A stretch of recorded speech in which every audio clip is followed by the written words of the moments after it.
Ô glória! Já aproveita e abre a sua Bíblia comigo aí, lá em Romanos capítulo 4, versículo 17. Fala comigo: a fé que impulsiona a lutar. E eu quero hoje trazer para você um espírito de guerra. Fala comigo: de guerra. O espírito guerreiro. Eu aprendi isso de cara. A fé não é um discurso filosófico.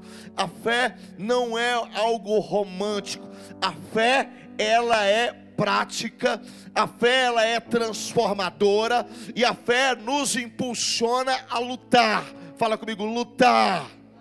E quem é o pai da fé? Eu quero só recapitular. Semana passada, nós iniciamos esse tema semana passada, falando a respeito do pai da fé, que é Abraão.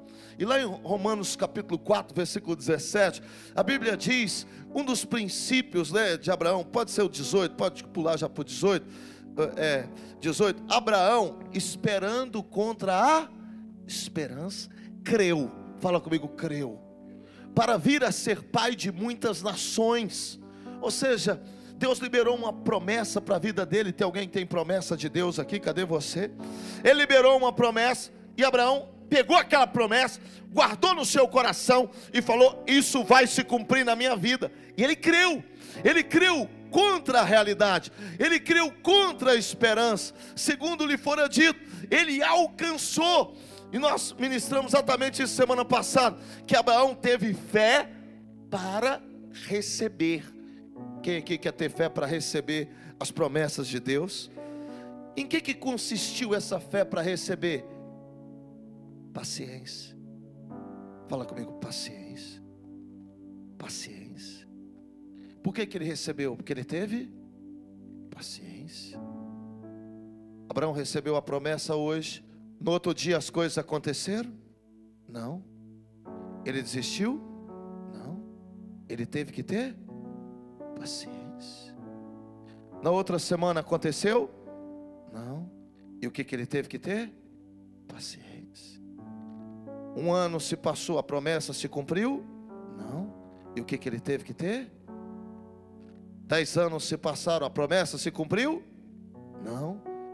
E ele continuou tendo paciência. Todos os dias Abraão se levantava, e levantava com uma expectativa. Nos últimos 10 anos não aconteceu, mas eu creio que vai ser hoje. Os últimos 20 anos, nada do que Deus me prometeu aconteceu, mas eu acordei hoje acreditando que vai ser. Fala comigo: é hoje. Vira para quem está do seu lado e fala: é hoje. É hoje, é hoje. Todos os dias Abraão se levantava com um sentimento: é hoje. Uma fé: é hoje. Mas Abraão, a mulher dele um dia olhou para ele e falou: Abraão, não tem mais jeito para a gente. Ele falou: não, quem fez a promessa é fiel. E ele continuou se levantando e declarando: vai ser hoje, vai ser hoje. E essa paciência o levou a receber. Essa paciência o levou a tomar posse. Mas ele saltou de nível, porque ele recebeu a promessa, porque ele teve paciência, paciência, paciência, muita paciência. Isso o deu crédito para receber. Anos depois, Gênesis capítulo 22, versículo 1, Deus chama Abraão e fala: sabe aquilo que você teve tanta paciência para receber? Eu quero que você agora entregue. Não, que eu gastei uma vida inteira para receber. Sim, aquilo que você gastou a vida inteira para receber, eu quero que você entregue. Entregue. E Deus vira para ele e disse: Deus colocou à prova Abraão, ele chamou Abraão, ele respondeu: eis-me aqui, versículo 2, acrescentou Deus: toma o teu filho, o teu único filho Isaque, a quem amas, e vai-te à terra de Moriá e oferece ali em holocausto, sobre um dos montes que eu te mostrarei. Deus está falando: sabe aquilo que você esperou a vida inteira para receber? Sim, agora eu quero que você entregue. E o que ele fez? Versículo 8 em diante, desse mesmo capítulo, versículo 8 em diante, respondeu Abraão: Deus proverá para si, meu filho. Porque Isaque falou: pai, aqui está a lenha, aí está o cutelo, eu estou vendo o fogo, só não estou vendo o sacrifício. Só não estou vendo o sacrifício. Deus, e Abraão virou para o filho dele e falou: Deus proverá o cordeiro para o holocausto. E seguiram ambos juntos. Versículo 12, pode pular já para o versículo 12. Versículo 12, ele estava para sacrificar, e o anjo bradou do céu e disse: não estendas a mão sobre o rapaz, e nada lhe faça, porque agora sei que temes a... Não queria seu filho, eu só queria reorganizar os valores da sua vida. Eu não queria seu filho, eu só queria que você me colocasse no lugar que é meu aí na sua vida. Quem é que Deus está ocupando o lugar que é dele na sua vida? Ele falou: só queria reorganizar a ordem dos valores na sua vida. E ele entrega. Ele foi para o segundo nível da fé, que é fé para entregar. Quem aqui já entregou alguma coisa, ou já abriu mão de alguma coisa para Deus ou por Deus? Cadê você? Já abriu mão de alguma coisa, já entregou alguma coisa para Deus ou por Deus? Eu sempre digo, eu acredito numa coisa seguinte: quem nunca abriu mão de alguma coisa por Jesus, abre mão de Jesus por qualquer... Ou seja, quem já viu pessoas abrindo mão de Jesus por qualquer coisinha já? Ah, falaram comigo, não me cumprimentaram. Sério? Não, por isso eu não quis mais saber, por isso eu nunca mais fui. Quem já ouviu isso já, gente? Não, e tem gente que acredita que foi por causa disso mesmo, né? Não, deixa eu te falar, você não sabe quantas vezes já erraram e falharam comigo, e quantas vezes eu já errei e falhei com os outros também. Quem aqui já errou e falhou muito com as pessoas já? Quem além de mim? Já errei e falhei demais, e vou errar e falhar mais um monte, e vão errar e falhar demais comigo, sim ou não, gente? Quem já tem um depósito de perdão aí pronto já para as pessoas? Depósito. Aí eu vou largar Jesus porque um ser humano falhou comigo? Não, não. Como diz o amigo carioca, fala, é meninice demais. O amigo carioca fala, é meninice demais. Não, porque uma pessoa falhou comigo, eu vou abrir mão de Jesus. Mas nem aqui nem na China, quem não abre mão de Jesus por nada em toda a sua vida? Nada. Quem nunca abriu mão de alguma coisa por Jesus, abre mão de Jesus por qualquer coisa é motivo para ele abrir mão de Jesus, porque ele nunca entregou nada, ele nunca renunciou a isso. É muito importante nós entendermos que o testemunho do cristão discípulo, tem algum discípulo de Jesus? O testemunho dos cristãos que significa pequeno Cristo, né? O testemunho dos cristãos que seguiam Jesus é os milagres que eles recebiam. Então, quando os cristãos se reuniam, eles falavam: eu fui curado, eu fui liberto, Jesus expulsou o demônio de mim, olha, Jesus me fez prosperar, eu vi a multiplicação na minha vida. Esse é o testemunho dos cristãos. Mas quando os discípulos se reuniam, o testemunho era outro. Quando os discípulos se reuniam para abrir a igreja de Atos, os testemunhos eram outros. Eu abri mão de tudo. Eu abri mão de tudo e mais um pouco. E você? Eu renunciei tudo. E você?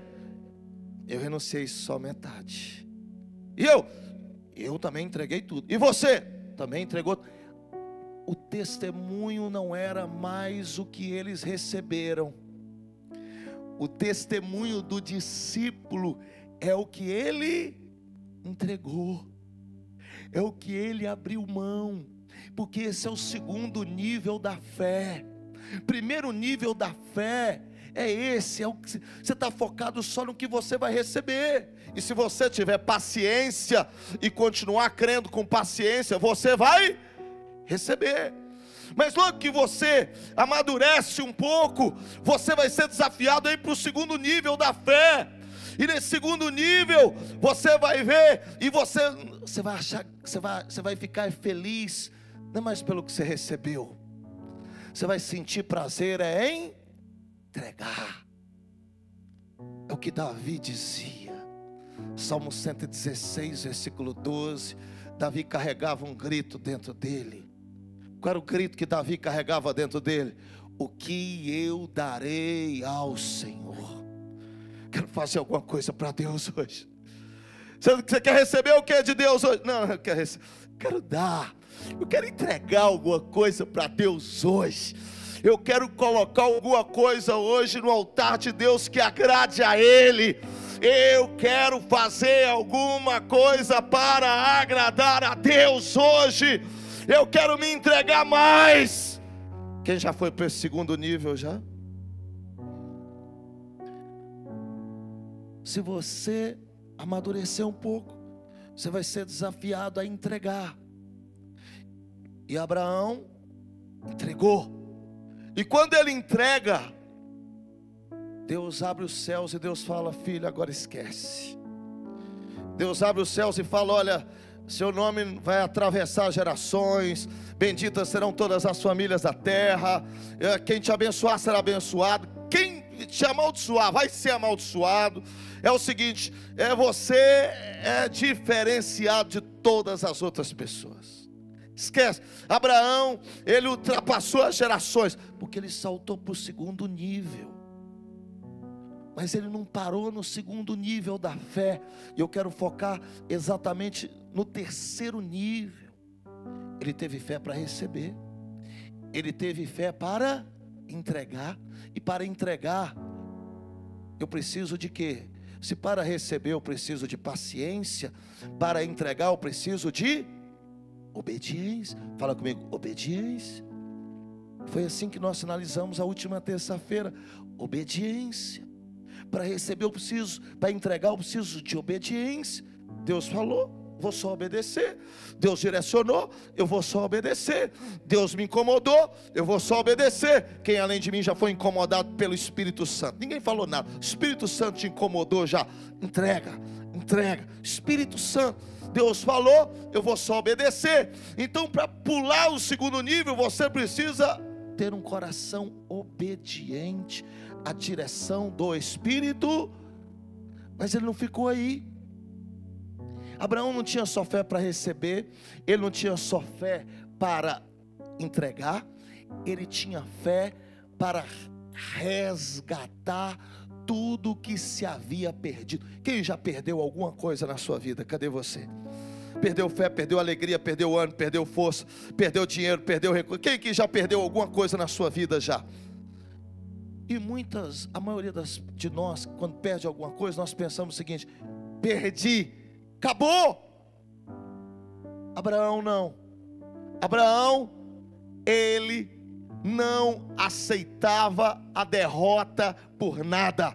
E é isso que eu quero semear no seu coração aqui hoje. A derrota não foi feita para você. Você não entendeu? Dessa notícia. Então prega para quem está do seu lado aí, que ele fala: a derrota não foi feita para você.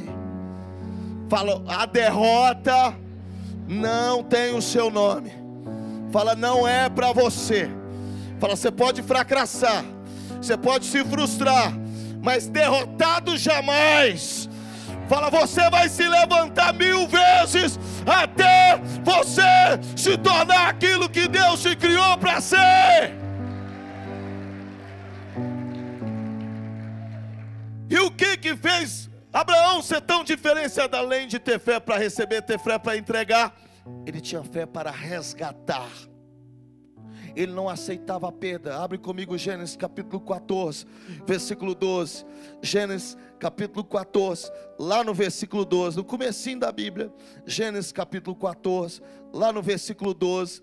Abraão se separou de Ló. Abraão tinha um sobrinho que ele levou junto consigo. O sobrinho prosperou porque estava coladinho com Abraão, mas o sobrinho achou que era maior do que Abraão. O sobrinho achou que Abraão estava atrapalhando ele, e o sobrinho escolheu morar nas campinas do Jordão, que é onde estava Sodoma e Gomorra, porque era uma terra bonita, era uma terra maravilhosa. E ele foi lá para Sodoma e Gomorra, e Abraão virou para ele e falou: se você falar que você vai para a direita, eu vou para a esquerda. Se você falar que você vai para a esquerda, eu vou para a direita.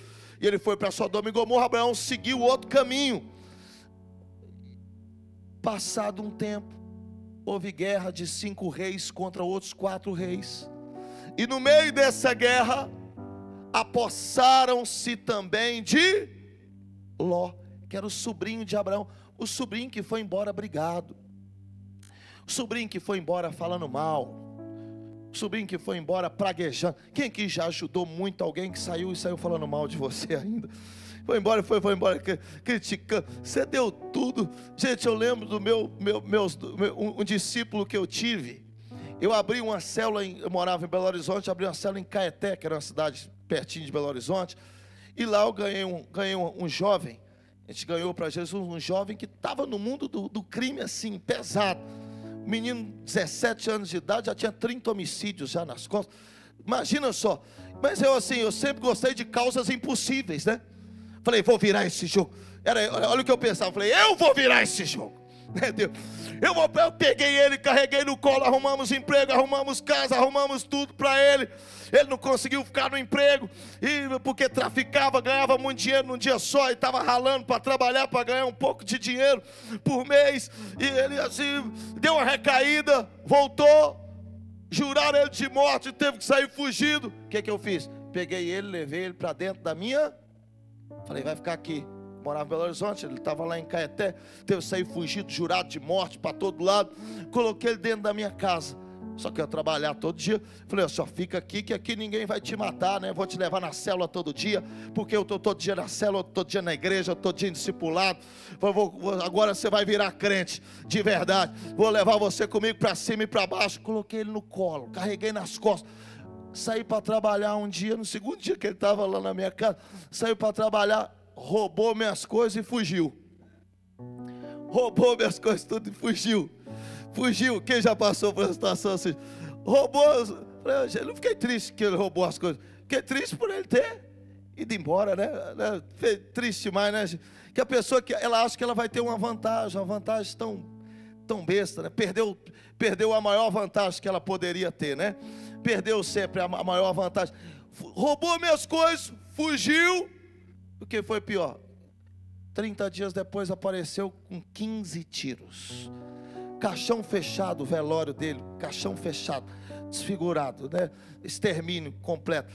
Olha, meu primeiro, era para eu desanimar da liderança, né? Meu primeiro discípulo, 15 tiros. Falei, pelo amor de Deus, não desanima, você não nasceu para ser líder não, porque olha aí. Mas eu fiz tudo o que eu pude. Porque já fez tudo que você pôde por alguém já. E mesmo assim a pessoa era obstinada pelo mal. Esse sobrinho de Abraão era um cara assim.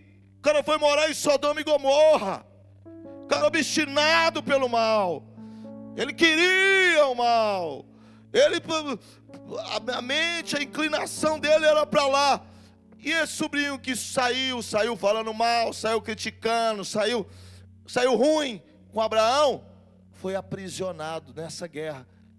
Os reis de Sodoma e Gomorra perderam a guerra, e Ló, que era o sobrinho dele, foi levado cativo. E Ló, filho do irmão de Abraão, sobrinho, né? Morava em Sodoma dos seus bens. E olha só, apossaram-se de Ló e de todos os seus, tudo que ele tinha foi levado por esses reis. Próximo versículo. Porém veio um que escapara, e ele veio e falou para quem? Para Abraão. Falou: Abraão, o hebreu, este habitava junto aos cavalhais de Irmã, e o amorreu, irmão de Escó, Aner, os quais eram aliados de Abraão. Continua versículo 14. ouvindo Abraão que seu sobrinho estava preso. Podia falar assim: eu não tenho nada com a vida desse cara, né? Escolheu mal. Escolheu, ele decidiu isso aí. Ele arrumou essa sentença para a vida dele. Ele fez isso. Ele, ouvindo que seu sobrinho estava preso, fez o que, gente? Fez sair 318 homens dos mais capazes, nascidos em sua casa. Ele falou: nós vamos para a guerra agora. Nós vamos para a luta. Mas está perdido. Foram reinos inteiros tomaram ele. Você vai só com 318. Olha para quem está do seu lado, segura na mão dele aí, segura na mão dela e fala: eu e você e a igreja do Senhor, cheios de fé, de coragem e determinação para lutar, nem o inferno inteiro resiste. Fala: nós somos imbatíveis. Por que ele foi? Por que Abraão foi? Primeiro, por que Abraão foi? Primeiro, porque ele não aceitava que o inimigo vencesse nada. Ele falava: o inimigo não vai roubar, matar, nem destruir nada que é meu. Nada que tem o meu sangue vai ser roubado, destruído pelo inimigo. Eu não aceito que o inimigo toque em ninguém meu. Ele não tem nada, mas ele é esquisito, mas ele é estranho, ele falou mal de você, ele isso, ele aquilo. Abraão está dizendo: eu não aceito ver o inimigo matar, roubar e destruir. Isso é intolerável para mim. Eu não aceito ver o meu sobrinho ir para o inferno. E essa é a minha pergunta para você. Quem que tem visto pessoas atormentadas por espíritos malignos, depressivas, cheias de vício do seu lado? Quem que convive com pessoas assim? A minha pergunta é: sua fé é suficiente para lutar por essa pessoa? Ou você perdeu a fé para lutar, porque você não crê que aquilo ali pode virar, você não crê que aquela pessoa ali pode mudar? Porque se eu creio, eu luto. Sim ou não, gente? Não, eu creio. Mas você ora? Não. Mas você chama? Não. Você convida? Não. Você evangeliza? Não. Você busca? Não. Você insiste? Não. Você crê? Não, me ajuda. Quem crê ora, quem crê jejua, quem crê luta, quem crê busca, quem crê evangeliza, quem crê vai atrás, quem crê põe o joelho no chão. Sim ou não? Porque eu não aceito. Eu creio. A fé que não me impulsiona a lutar, isso não é fé. Isso é o quê? Isso é filosofia. Vai estudar filosofia, né? Isso não é fé. Uma fé que não te impulsiona a tomar uma atitude. A fé que não me impulsiona a guerrear.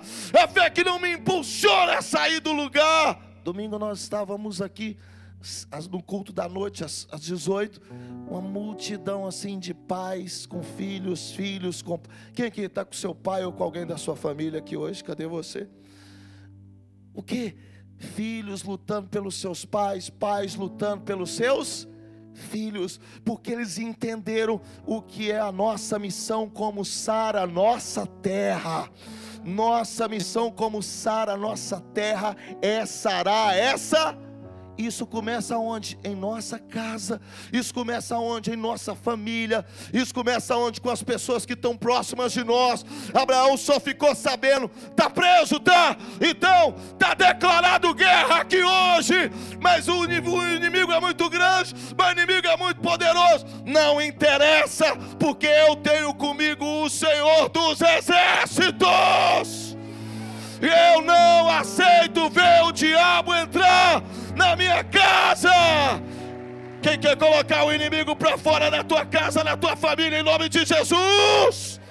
Se você não tiver uma fé que te move a lutar, você vai ser uma pessoa cristão inofensivo, cristão chuchu, arroz, que só acompanha, né? Só acompanha. Tá bom, tá bom. E ele falou, pegou e os perseguiu até Dan. Com 318 ele perseguiu reinos inteiros. E os perseguiu até Dan. Continua. E repartidos contra eles de noite, ele e seus homens, feriu-os e perseguiu até Obá, que fica à esquerda de Damasco. Trouxe. E eu estou profetizando, essa semana você vai trazer. Essa semana você vai trazer. Tudo aquilo que foi roubado você vai trazer. Levanta a sua mão aí e profetiza. Levanta a sua mão aí e declara. Essa semana você vai trazer de volta. Você vai trazer. Ele trouxe. Ele foi e foi com uma fé determinada. Eu vou e eu volto. E eu só volto com Ele. Eu vou e eu só volto com Ele resgatado. Ele trouxe de novo todos os seus, fala comigo, todos os seus bens, e também a Ló, o seu sobrinho, e os bens dele, e ainda as mulheres, e o povo. Resgatou todo mundo. Resgatou todo mundo. Trouxe de volta todo mundo. Todos voltaram. Olha o capítulo 18, o que ele diz? Capítulo 18, olha um pouquinho na sequência. Capítulo 18, versículo 17. Isso, aí já apareceu o Senhor Abraão nos carvalhais de Mamre. Isso, 17. Disse o Senhor: ocultarei a Abraão o que eu vou fazer? Ele resgatou o sobrinho, trouxe de volta o sobrinho e tudo que era dele. E o sobrinho mudou de vida, amém? Amém? Não mudou nada. Foi lá, guerreou, lutou, tomou espada para lá, guerra sangrenta, resgatou o sobrinho, todos os seus bens, trouxe o sobrinho de volta, e o sobrinho mudou de vida, amém?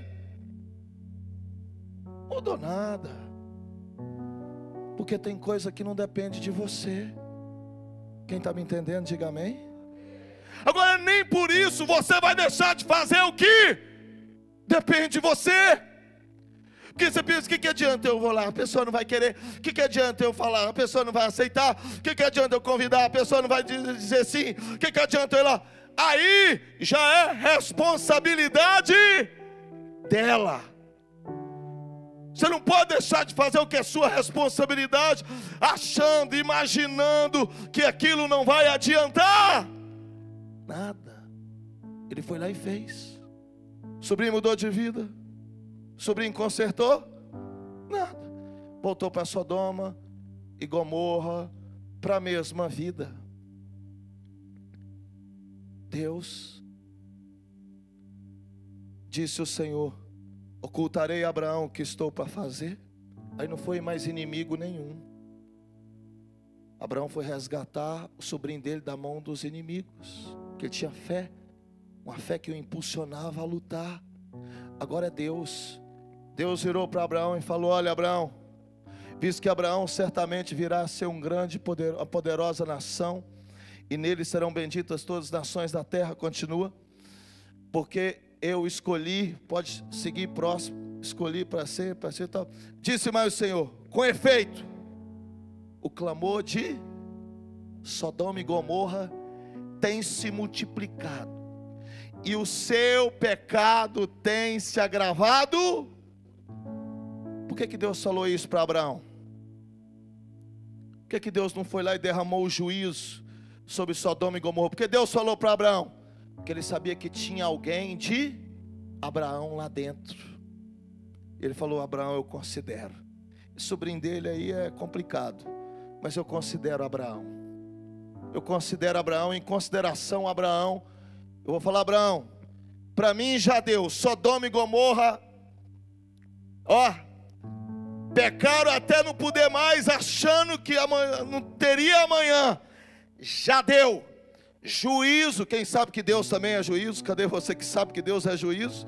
Né? Poucas vezes você vai ouvir alguém falar que Deus é juízo hoje em dia, mas eu quero te dizer, Deus também é juízo. Poucas vezes você vai ver alguém dizer isso, mas Deus é juízo. E Deus vira para Abraão e fala: chegou a hora do juízo vir sobre esse povo. Chegou a hora, chegou a hora. E por que Deus está falando para Abraão? Porque Abraão tem um sobrinho lá, um sobrinho complicado, continua na mesma vida. E Abraão começa uma nova guerra, só que agora sem espada, sem escudo, sem lança. Continua próximo, versículo 21. Descerei e verei se de fato o que tem praticado corresponde ao clamor que tem vindo a mim. Deus está falando para Abraão, próximo. Continua. Então partiram dali os homens e foram até Sodoma, porém Abraão permaneceu na presença do Senhor. 23.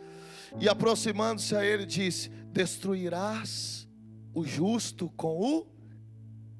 Abraão começa uma nova guerra. Abraão começa uma nova luta, só que agora não contra mais os inimigos. Ele começa uma luta de intercessão diante de Deus. Ele fala: Deus, você não pode destruir o justo com o ímpio.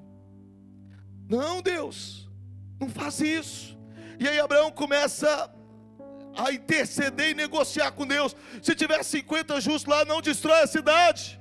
Deus falou: se tiver 50 eu não destruo. Mas não tinha 50. Se tiver 20, não tinha 20. Se tiver 10, não tinha 10. Então Abraão falou: isso acabou minha... Mas Abraão guerreou de joelhos, intercedendo, não diante dos inimigos, mas guerreou diante de Deus. Quem aqui tem orado diante de Deus por alguma causa na sua vida? Quem não aceita a destruição, quem não aceita o laudo médico, quem não aceita o decreto de morte, quem não aceita o decreto a sentença de que está acabado, já era, quem não aceita isso na sua vida, nem na sua família, nem para a vida de nenhum que você ama, levanta as duas mãos aí para os céus agora e fala: em nome de Jesus, Senhor, hoje nós nos colocamos na brecha, em favor dos nossos familiares, e nós intercedemos, nós clamamos, nós somos intercessores, que guerreiam, que lutam por nossa casa, por nossa família, pelos nossos amigos. Senhor, não deixa as pessoas irem para o inferno, as pessoas se perderem. Nós queremos ser instrumentos de salvação. Quem quer ser esse instrumento de salvação para todos da tua casa,